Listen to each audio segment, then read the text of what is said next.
Hi hello friends, എല്ലാ കൂട്ടുകാർക്കും നമ്മുടെ പുതിയൊരു റിവ്യൂയിലേക്ക് സ്വാഗതം. അപ്പോൾ നമ്മുടെ വീക്കെൻഡ് പ്രൊമോ, അതായത് ഇനി ഈ ആഴ്ച വരാൻ പോകുന്ന ഫുൾ പ്രൊമോ റിവ്യൂ വന്നിട്ടുണ്ട് കേട്ടോ. അപ്പോൾ അതിൻ്റെ റിവ്യൂ ആണ് പറയാൻ പോണത്. അങ്ങനെ ഇഷിതയാണെങ്കിൽ രാവിലെ തന്നെ എഴുന്നേൽക്കുമ്പോൾ നമ്മുടെ അലക്കിയെടുത്ത ഡ്രസ്സുകളൊക്കെ, ഉണക്കിയ ഡ്രസ്സുകളൊക്കെ തന്നെ മടക്കി വെക്കുമായിരിക്കും കേട്ടോ. അതിൽ നമ്മുടെ ചിപ്പിയുടെ ഒരു ഡ്രസ്സ് കാണുമ്പോഴേക്കും ആ ഡ്രസ്സ് തന്നെ നോക്കിക്കൊണ്ടിരിക്കുകയാണ് ഇഷിതയ്ക്ക് എന്തോ വല്ലാത്തൊരു വിഷമോ ഫീലോ എന്തൊക്കെയോ തോന്നുവാണ്. ആ സമയത്ത് മഹേഷ് അവിടെ നിന്ന് വർക്ക് ചെയ്തുകൊണ്ടിരിക്കുകയായിരിക്കും കേട്ടോ. മഹേഷ് നോക്കുമ്പോഴേക്കും ഇഷിത ആ ഡ്രസ്സും പിടിച്ചുകൊണ്ട് ഇങ്ങനെ അങ്ങോട്ട് ഇരിക്കുകയാണ്. ഇഷിത അടുത്ത് മഹേഷ് ചോദിക്കുന്നുണ്ട്, എല്ലടോ താനെന്താ ഈ ഡ്രസ്സ് ഇങ്ങനെ നോക്കിക്കൊണ്ടിരിക്കണത്? ഒന്നുമില്ല എന്ന് പറഞ്ഞിട്ട് ഇഷിത ഡ്രസ്സ് മടക്കി വെക്കുകയാണ്. മഹേഷിനെ മനസ്സിലായി ഇഷിതയ്ക്ക് എന്തൊക്കെ പറഞ്ഞാലും ചിപ്പി ഒരു മോളാണെന്ന് പറഞ്ഞ് കരുതുന്നുണ്ട്. ചിപ്പി മോള് തന്നെയാണ് ഇഷിതയുടെ. പക്ഷെ ഒരു സ്വന്തം കുഞ്ഞിനെ പ്രസവിക്കുക എന്നുള്ളത് ഏതൊരു സ്ത്രീയുടെ വലിയൊരു സ്വപ്നമാണല്ലോ. അപ്പോൾ ആ ഒരു ഇത് ശരിക്കും ഇഷിതയ്ക്കൊരു മിസ്സിങ്ങും, ഇഷിതയ്ക്ക് ആ ഒരു ആഗ്രഹവും, അടങ്ങാത്ത ആഗ്രഹവും ഉള്ളിൻ്റെ ഉള്ളിലുണ്ടെന്ന് മഹേഷിനെ മനസ്സിലായി. അതുകൊണ്ട് തന്നെ മഹേഷ് ഇഷിതയുടെ അടുത്ത് ചോദിക്കുന്നുണ്ട്, എടോ ഞാനൊരു കാര്യം ചോദിച്ചോട്ടെ? എന്താ മഹേഷ്, താൻ ഇടയ്ക്ക് ഒരു ട്രീറ്റ്മെൻറ്റ് ചെയ്യുന്നുണ്ടായിരുന്നല്ലോ, ഒരു കുഞ്ഞിനെ വേണ്ടിയിട്ടുള്ള ട്രീറ്റ്മെൻറ്റ്. അത് ഏകദേശമൊക്കെ വിജയകരമായെന്ന് അറിഞ്ഞൊന്നും കേട്ടു. അല്ല, അതിനെക്കുറിച്ച് പിന്നീടൊന്നും പറയണ കേട്ടില്ല എന്ന് പറയുമ്പോഴേക്കും ഇഷിത മഹേഷിൻ്റെ മുഖത്തേക്ക് നോക്കുക കേട്ടോ. അല്ല മഹേഷ് എന്താ ഇപ്പോൾ അതിൻ്റെ കാര്യങ്ങളൊക്കെ ചോദിക്കണത്?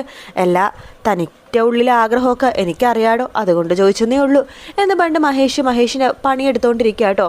ശേഷം ഇഷിത റെഡിയായിട്ട് തിരിച്ച് ഹോസ്പിറ്റലിൽ പോകാൻ വേണ്ടി റെഡിയാവാണ്. ആ സമയത്ത് മഹേഷ് ഇങ്ങനെ ഇഷിതനെ തന്നെ നോക്കിക്കൊണ്ടിരിക്കുകയാണ്.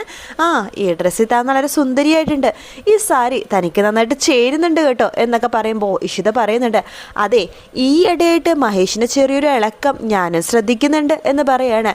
ഇളക്കമോ? അതെ. അല്ല, എൻ്റെ ട്രീറ്റ്മെൻറ്റിൻ്റെ കാര്യങ്ങളൊക്കെ ചോദിക്കുക, അങ്ങനെയൊക്കെ ചോദിച്ചിട്ട് പിന്നെ എന്നെ പുകഴ്ത്തി പറയാ.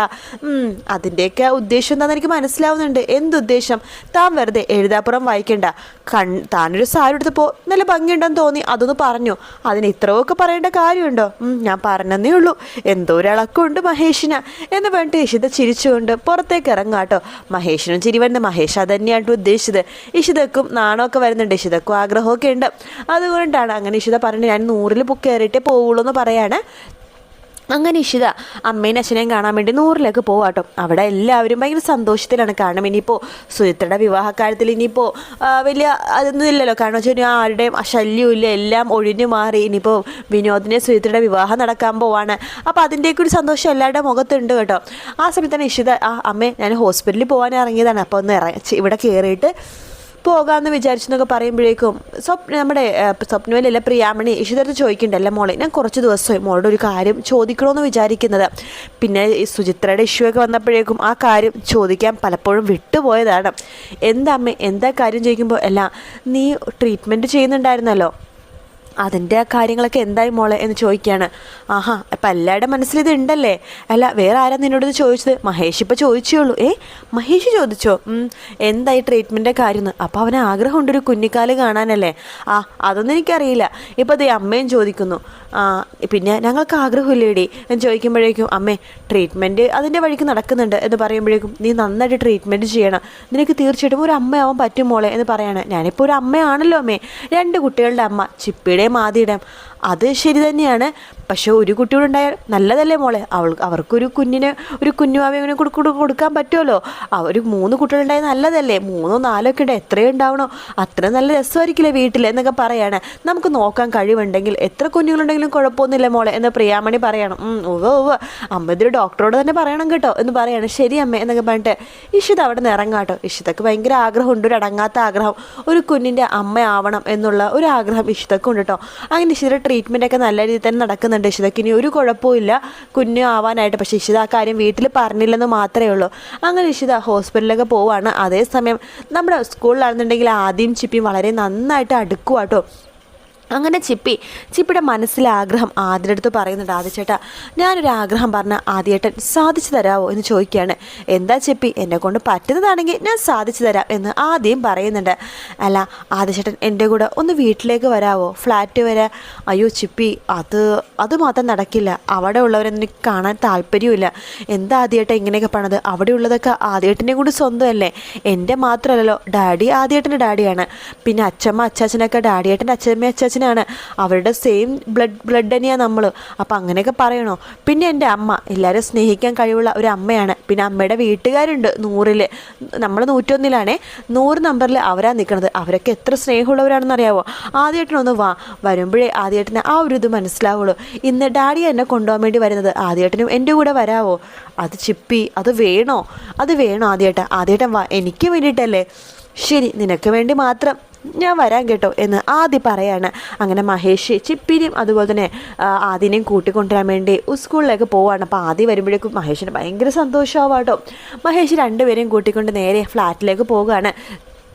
അവിടെ ഇഷിതയുണ്ട് കേട്ടോ. അതിനിടയ്ക്ക് ആദ്യമൊക്കെ ചെറിയൊരു തളർച്ചയൊക്കെ ഉണ്ട്, ഒരു ക്ഷീണം പോലെയൊക്കെ ഉണ്ട് കേട്ടോ. ആദ്യമൊക്കെ ചെറിയൊരു സുഖമില്ലായ്മ ഉണ്ട്, അതായത് ചെറിയൊരു പനി പോലെ.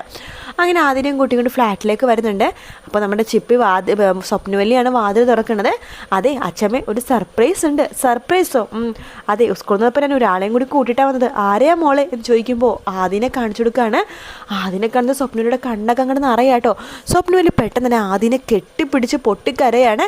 ആദിക്ക് വല്ലാത്ത പോലെ തോന്നണം, കാരണം ആ ഒരു സ്നേഹം ആദിക്ക് ആദ്യമായിട്ടല്ലേ കിട്ടുന്നത്. ആദിക്കും ഭയങ്കര സന്തോഷമാവണ ശേഷം രാമ ഓടിവാ, ഇത് ആരെ വന്നിക്കുന്നതൊക്കെ, നമ്മുടെ മോൻ വന്നു ആദി എന്ന് പറയാണ്. രാമനാഥൻ ഓടി വരുവാണ്. രാമനാഥനും ആദിനെ കെട്ടിപ്പിടിക്കുക കേട്ടോ. പെട്ടെന്നാണ് ഇഷിത ഇവരുടെ ശബ്ദം കേട്ട് അകത്തുനിന്ന് പുറത്തേക്ക് വരുന്നത്. ഇഷിതയ്ക്ക് സന്തോഷം കൊണ്ട് വിശ്വസിക്കണോ വേണ്ടയോ എന്ന രീതിയിൽ ഇഷിത ആദിനിങ്ങനെ നോക്കുമ്പോൾ ആദി ഇഷിതേനെ ഇങ്ങനെ നോക്കുന്നുണ്ട് കേട്ടോ. അതിനുശേഷം ഇഷിത ആദിക്ക് കുടിക്കാൻ വേണ്ടി ചായയൊക്കെ എടുക്കുന്നുണ്ട്, ഫുഡൊക്കെ ഉണ്ടാക്കി കൊടുക്കുന്നുണ്ട്. ഇഷിതയുടെ കൈ കൊണ്ട് ഉണ്ടാക്കി കൊടുക്കുന്ന ഫുഡുകളൊക്കെ ആദിക്ക് കൊടുക്കുകയാണ്. പെട്ടെന്നാണ് ഇഷിത ശ്രദ്ധിക്കുന്നത് ആദിക്ക് എന്തൊരു ക്ഷീണമുണ്ട്. ഇഷിത നോക്കുന്നുണ്ട്. അതിൽ മോനെന്തെങ്കിലും കുഴപ്പമുണ്ടോ? ചെറിയൊരു തലവേദന പോലെ. ഇഷിത തൊട്ട് നോക്കുമ്പോഴേക്കും നല്ല ചൂടുണ്ട് കേട്ടോ, നല്ല പനിയുണ്ട് ആദിക്ക്. അപ്പോൾ മഹേഷിനോട് പറയണ്ട, മഹേഷേ ആദിക്ക് നല്ല പനിയുണ്ടല്ലോ. അയ്യോ അതെയോ, ആദി നീ ഇവിടെ കിടക്ക്, ഞാൻ മരുന്ന് തരാം എന്ന് പറഞ്ഞിട്ട് ഇഷിത മരുന്നൊക്കെ കൊടുക്കുന്നുണ്ട്. ആദിനെ അവിടെ കിടത്താണ്, മരുന്നൊക്കെ കൊടുക്കുന്നുണ്ട്. ആദിക്ക് വല്ലാത്തൊരു ക്ഷീണമുണ്ട് കേട്ടോ. അങ്ങനെ ആ ദിവസം അവിടെ തങ്ങുവാണ്. ഇനി ഇതിൻ്റെ പേരിൽ രചന എന്തൊക്കെ പ്രശ്നം ഉണ്ടാക്കുമെന്നുള്ളത് നമുക്ക് ഈ ആഴ്ച തന്നെ അറിയാൻ സാധിക്കുള്ളൂ. കാരണം ഇപ്പം ഞാൻ പറഞ്ഞ ഇത്രയും ഭാഗം നമ്മുടെ വീക്കെൻഡ് പ്രൊമോയിലുള്ള ഭാഗമാണ്. ആദ്യം വരുന്നതും ആദ്യം അവിടെ കിടക്കുന്നതും അതുപോലെ തന്നെ ഇഷിതൊക്കെ കുഞ്ഞിൻ്റെ കാര്യങ്ങളൊക്കെ മഹേഷും പ്രിയാമണിയൊക്കെ ചോദിക്കുന്നതൊക്കെ നമ്മുടെ വീക്കെൻഡ് പ്രൊമോയിൽ കാണിച്ച ഭാഗങ്ങളാണ്.